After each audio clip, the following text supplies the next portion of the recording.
Hello guys. Ibablog lang namin yung yung kaldero dito sa Baguio.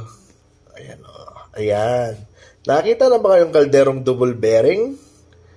Ito na ang solusyon sa tipid dahil mahal yung gas. Ayan. Bata, tingnan mo nga yung ating kaldero. Yung double bearing. Pupunta ako Pupuntahan ko yung guys. Puntahan ko yung kaldero na double bearing. Dito lang yan sa Baguio. Sige nga, takpan mo.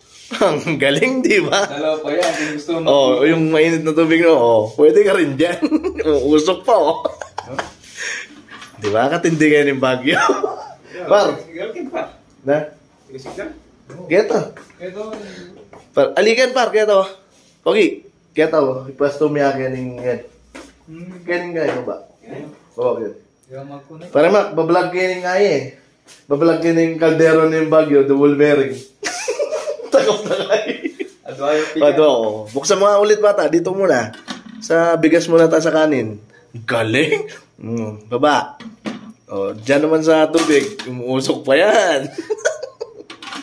Ang tindi. Dito na kayo. Dito na kayo. Mag-Baguio na kayo.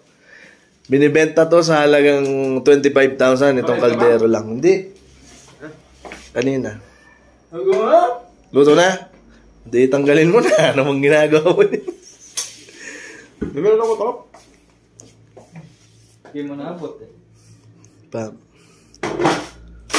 Dito mo kaya pa